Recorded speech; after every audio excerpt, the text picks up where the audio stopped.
The sky was dark and burning when the survey ship Hopeseeker fell from orbit. Fire wrapped around its metal hull as it screamed through the atmosphere of an unknown planet. The ship broke into pieces, crashing into a jungle of thick, strange trees. No one knew the name of the world below. Not yet. Jack Carter opened his eyes slowly. His head hurt, and there was blood on his face. Smoke floated in the air. The heat from the wrecked shuttle made him cough. He sat up and looked around. "Lyrea!" he called out, his voice weak. There was no answer. He pulled himself up, holding his side. One of his ribs might be broken. The jungle around him was thick and wild. The trees were tall, with purple leaves and black vines hanging like snakes. Strange sounds echoed in the air, alien birds, hissing insects, and something large moving in the distance. Then he saw her. Lyrea, the Zerillan scientist, lay not far away, her silver skin pale and motionless. Her long white hair was tangled, with leaves and dirt. "Lyrea!" Jack ran to her and checked her pulse. She was alive, but unconscious. He looked around. Their shuttle was destroyed. The main ship was gone, probably crashed far away or burned in orbit. He saw a trail of wreckage leading into the forest. They were stranded, and they weren't alone. An hour passed. Lyrea woke slowly, blinking her blue eyes. "What happened?" she asked in a quiet voice. "We crashed," Jack said, sitting beside her. "Storm hit us in hyperspace. System failed. Ship's gone. Just us now." Lyrea tried to sit up, but winced in pain. "Where are we?" "No idea," Jack replied. "I checked the nav computer before it exploded. This planet isn't mapped." Lyrea closed her eyes. "Then we're on Sarkal." Jack looked at her. "You know it?" "I've only read about it," she said weakly. "My people call it a death world. No colonies. Too dangerous. Everything here kills." Jack gave a short laugh. "Perfect." He helped her drink from his emergency water flask and gave her a ration bar. "We need shelter," he said. "And a fire. Night's coming." They moved slowly, Jack supporting Lyrea with one arm. After walking for an hour, they found a cave near a rocky hill. Jack checked it for animals, then helped Lyrea inside. He used his survival kit to start. A small fire. Smoke rose into the air, and the warmth made Lyrea sigh. They were safe. For now. The next day, Jack went out early to look for food and water. The jungle was alive with danger. He saw plants with teeth, vines that moved when he walked past, and creatures watching from the trees. He found a fruit that looked like a melon and tested it carefully. It tasted bitter, but didn't make him sick. He brought it back to Lyrea, who had stayed in the cave to rest. She smiled faintly. "You're very good at this." Jack shrugged. "I grew up in Alaska. Camping in the cold taught me a few things." Later that afternoon, Lyrea felt strong enough to walk around the cave entrance. She was admiring a bright red flower when something fast struck her ankle. She gasped and fell to the ground. Jack rushed over and saw a long, snake-like creature slithering away. Its body was green with black spikes. Two of its fangs dripped with glowing liquid. "Oh no," Jack muttered. He dropped to his knees beside Lyrea. Her leg was already swelling. Her breathing became shallow. Jack didn't know much about Zerillan biology, but Lyrea whispered, "I can't survive the venom. It's in my blood." Her voice was faint. Her eyes rolled back. Jack didn't think. He didn't hesitate. He grabbed his knife, cleaned it with fire, and made a small cut near the bite. Then he bent down and sucked the poison from her wound, spitting it out quickly. He did it again. And again. He could taste the bitterness. His tongue went numb, his lips burned, but he didn't stop until the swelling slowed. He tied a clean bandage around her leg and wiped her forehead. She was burning with fever, but she was still breathing. That night, Jack sat beside her, watching the fire. Larea opened her eyes slowly. "What did you do?" Jack looked at her. "Something old, something humans used to do before we had machines. I sucked out the poison." She stared at him. "You used your mouth?" Jack nodded. Larea's face was full of confusion. "That is not something my people would ever do." Jack smiled weakly. "We humans are stubborn. If we care about someone, we don't let them go easily." Larea looked at him for a long time. "Thank you," she whispered. He didn't reply. He just kept feeding the fire, watching the shadows dance on the cave wall. The next 2 days were hard. Larea drifted, in and out of sleep. Jack stayed close, watching over her. He hunted small animals and brought water from a nearby spring. He built traps using vines and branches. He carved tools from stone. Every night he stayed awake with his knife in hand, listening for danger. Larea slowly got better.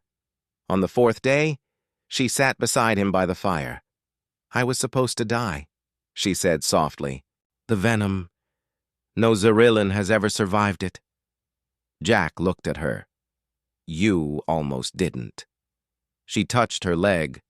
The swelling was gone, but the skin was still marked. "You risked yourself," she said. "Why?" Jack looked at the stars above. "Because you're not just some scientist to me.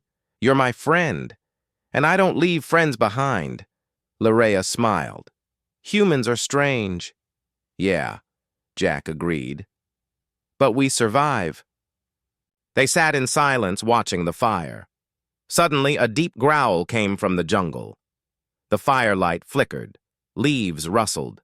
Something big was moving. Jack stood up, grabbing his spear. Larea's eyes widened.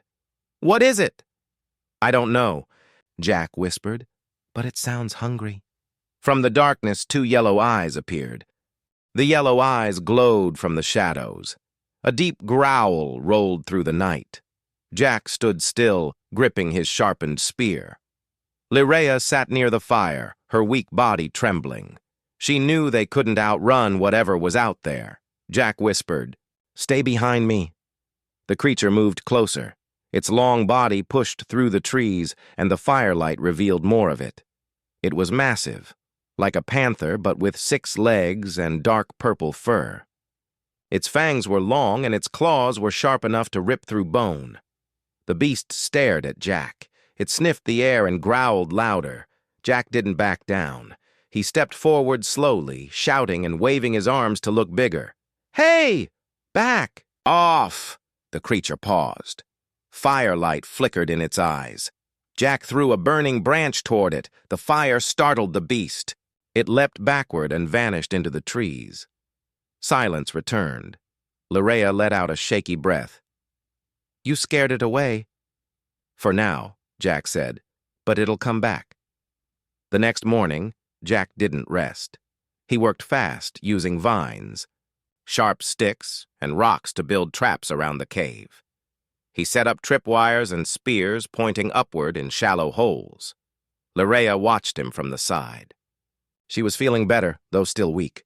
Her leg was healing, but she limped when she walked. "You're building all this by hand?" she asked. Jack nodded. "We don't have tech, so we go old school." Larea tilted her head. "Your kind? You live without machines?" "Not always," Jack said, hammering a spike into the ground. "But we can. My grandpa used to say, you don't need fancy tools when you've got your brain and hands." Larea looked around the traps. "Your brain and hands may save us both." Jack smiled. "That's the plan." By afternoon, the traps were ready. Jack and Larea rested near the fire. He handed her some roasted meat from a small creature he caught. It wasn't tasty, but it was food. Larea chewed slowly. "Back on my world, we never faced such danger. Our cities float in the air, Everything is clean, controlled. If something goes wrong, robots fix it. Jack leaned back. Humans. We had to survive ice ages, wild animals, wars. We learned to fight, build, adapt. Pain taught us how to live. Larea looked at him with wide eyes. I used to think humans were soft. You're not, Jack chuckled. We're soft and tough. That's the trick. They laughed softly for the first time in days, but the peace didn't last long. That night, the beast returned. It didn't. Growl this time. It moved in silence. Jack only noticed it because one of the traps snapped. Snap! A branch broke. Jack jumped up and grabbed his spear. Get inside! He shouted to Larea. She crawled into the deeper part of the cave. The beast lunged from the darkness.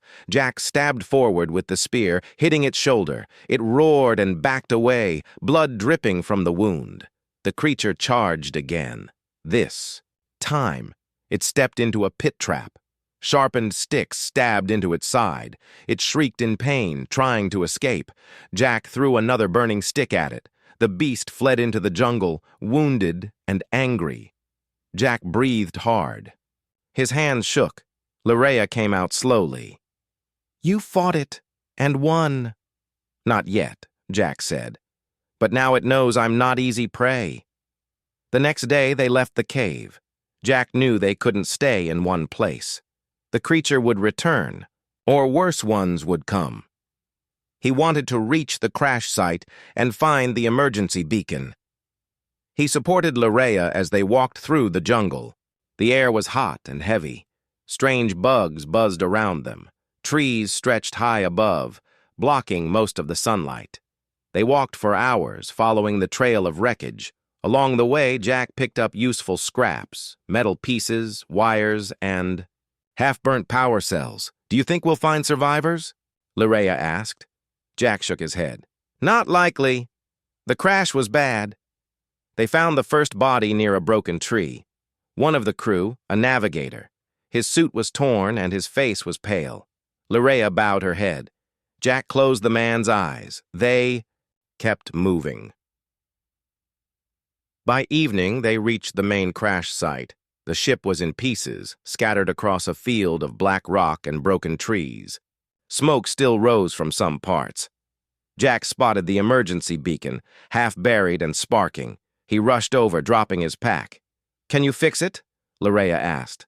Jack crouched down, checking the circuits. I can try. Larea stood watch while Jack worked. He used the tools he collected, twisting wires and patching broken parts. He didn't stop, even when his hands bled. As night came, he finally got the beacon to light up. A soft blue glow appeared. Jack grinned. It's working. Larea smiled for the first time. You did it. I sent a signal. Let's hope someone's listening. They set up camp beside the wreckage. Jack built a small wall from broken panels to block the wind. That night, Larea sat close to Jack. I thought I knew everything, she said. I studied so many species. I read so many books. But I didn't know this. I didn't know what it meant to fight for life with bare hands. Jack looked at her. Books can't teach everything. She looked into his eyes. You saved me. Twice. Why? Jack didn't speak for a moment.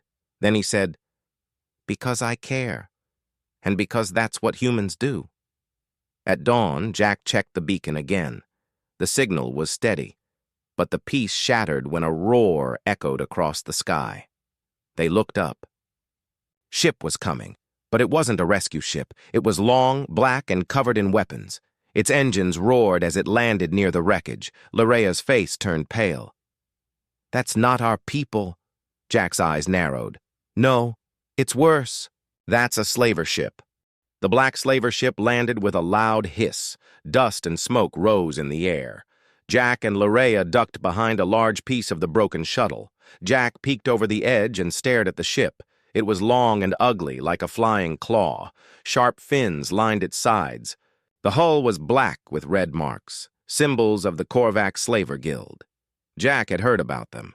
They captured survivors from crash sites, colonies, and even space stations. Then they sold them across the galaxy. Lerea's voice trembled. If they take us, we're gone forever. Jack's face was cold. Not happening. The slaver ship opened. A ramp lowered and 5 aliens walked out. They were tall, armored, and held shock rifles. Their eyes glowed red under their helmets. Behind them came a small, hovering drone, scanning the wreckage. Jack pulled Lerea back behind the metal. We need to move, he whispered. Now! But the beacon, she began. We'll come back for it. If we stay here, we'll be caught. They crawled through the wreckage, staying low. Jack moved fast, guiding Lerea with one hand and holding his makeshift spear in the other. Every movement hurt. His side still ached from the crash, but he didn't stop. The drone passed above them, scanning, humming. Jack spotted a large broken fuel tank and pulled Lerea behind it just in time. The drone floated past, missing them by inches. Lerea was breathing fast. How are we going to fight them?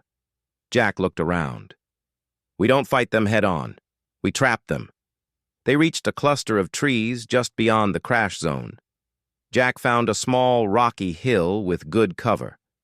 It was the perfect spot to hide. And prepare.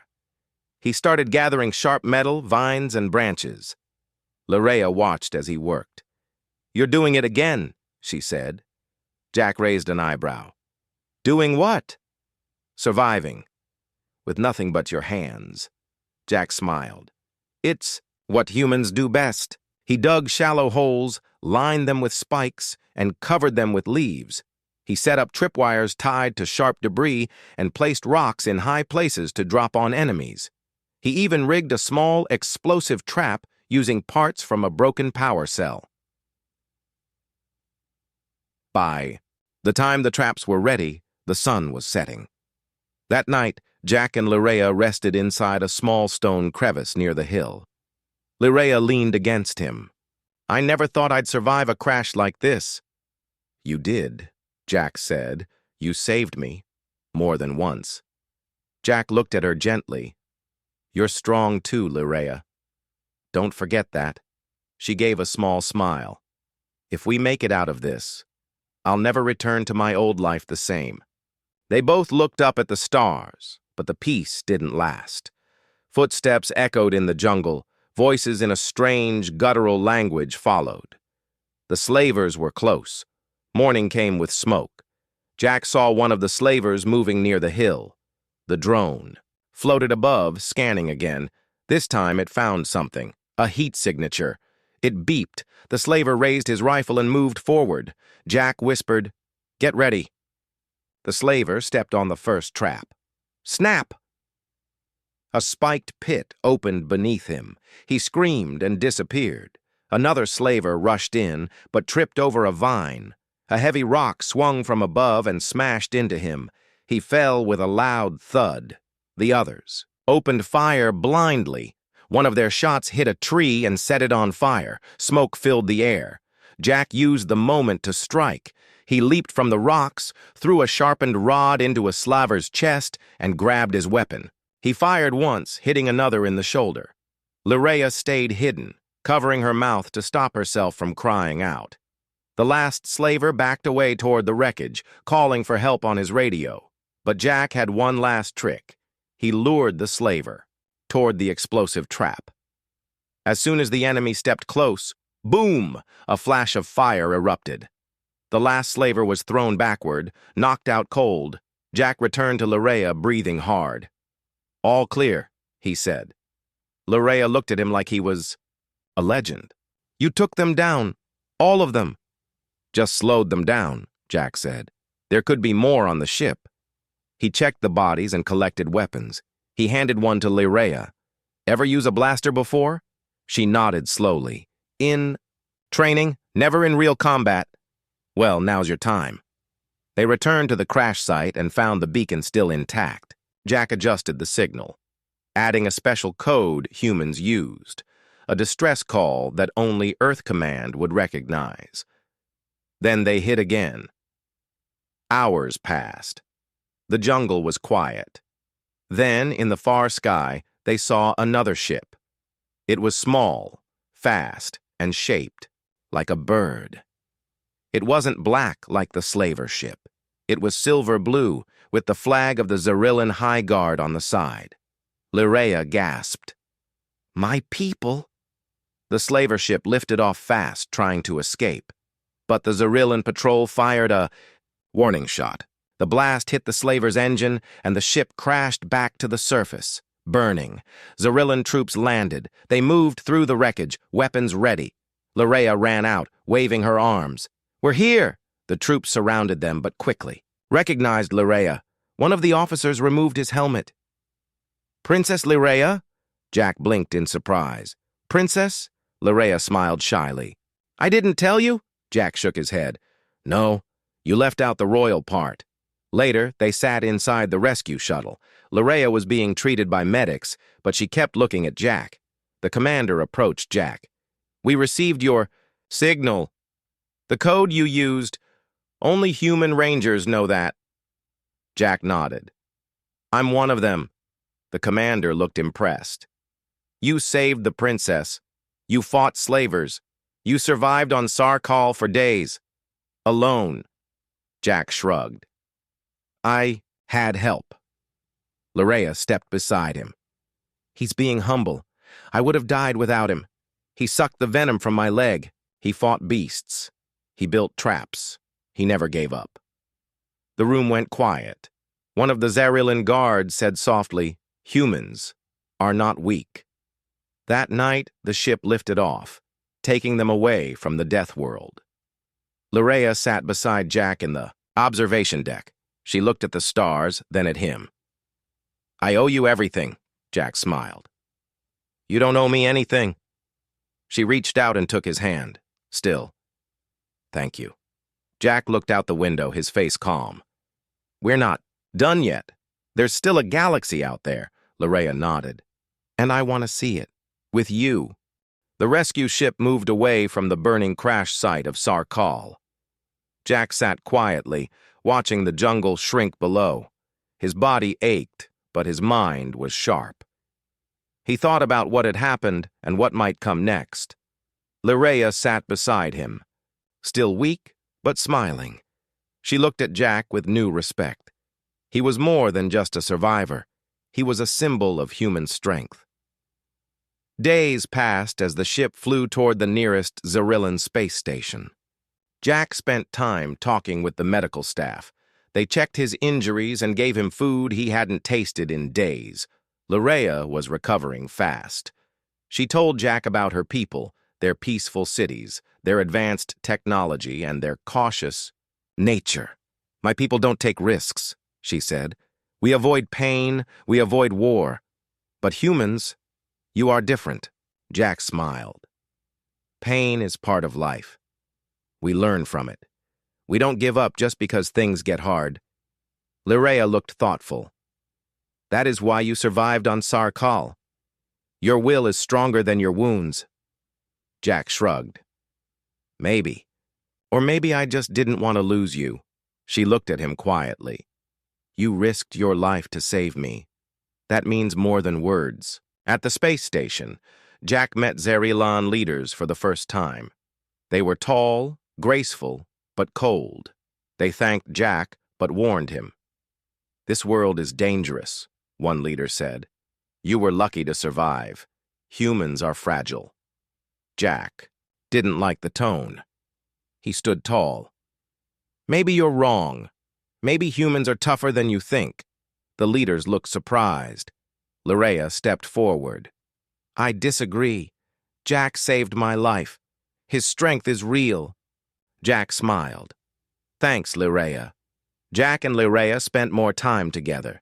She showed him Zerillan technology and culture.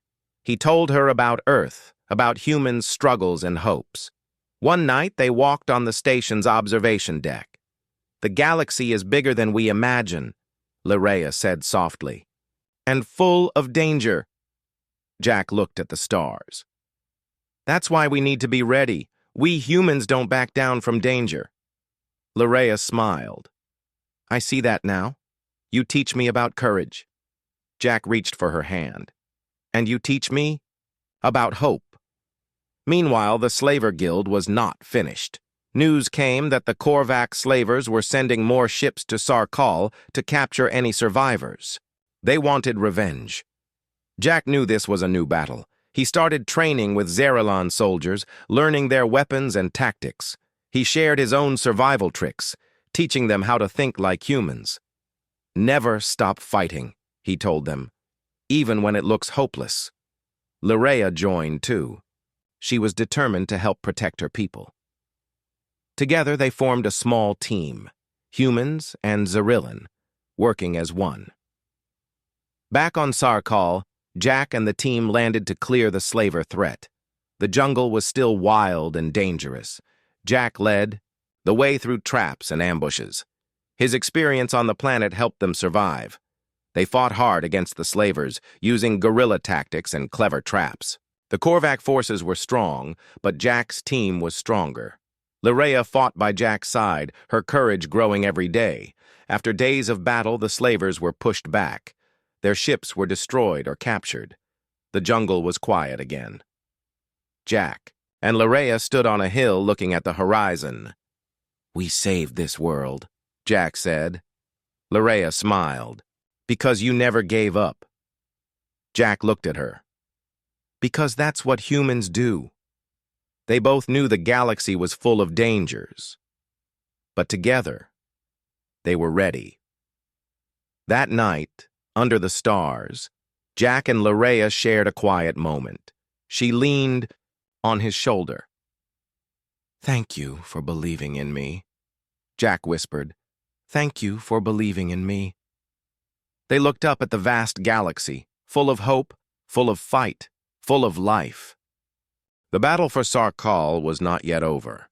Even though the Korvac slavers had been pushed back, their anger burned hotter than ever.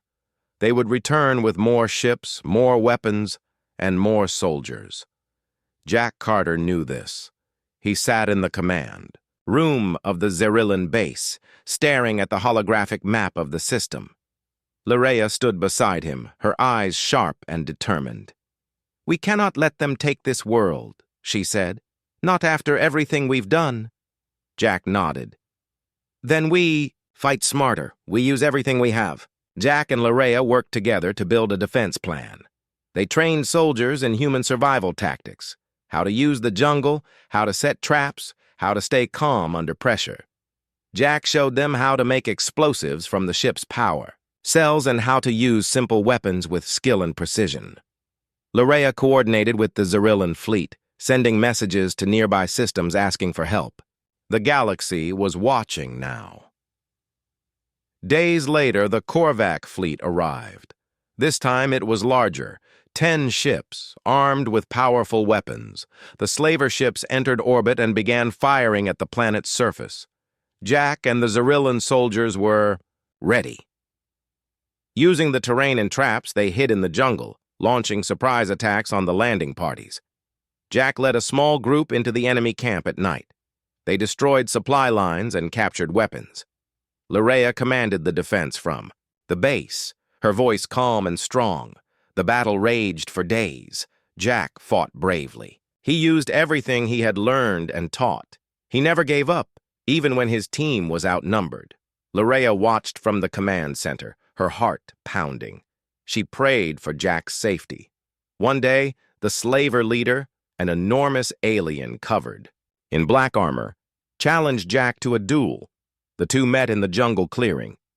The slaver laughed, confident. Jack did not. The fight was brutal. The slaver swung his massive weapon, but Jack dodged, using speed and clever moves. With a quick strike, Jack disarmed the slaver and forced him to surrender. The Korvac forces fell into chaos. After the duel, the slaver fleet retreated, defeated. Larea hugged Jack tightly. "You saved us all." Jack smiled, tired but proud. "We saved each other." The galaxy took notice. The story of Jack Carter, the human who survived a death world, fought slavers, and saved an alien princess, spread far and wide. Larea stood before her people and said, "Humans are stronger than we ever believed. They fight with heart and never give up." Jack looked at the stars. There is more to come, but together we can face it all. Under the shining stars, Jack and Lirea stood side by side. She smiled softly. "Thank you for sucking out the poison," Jack laughed. "I told you humans don't give up. The galaxy was wide and dangerous, but they were ready, and humanity had won."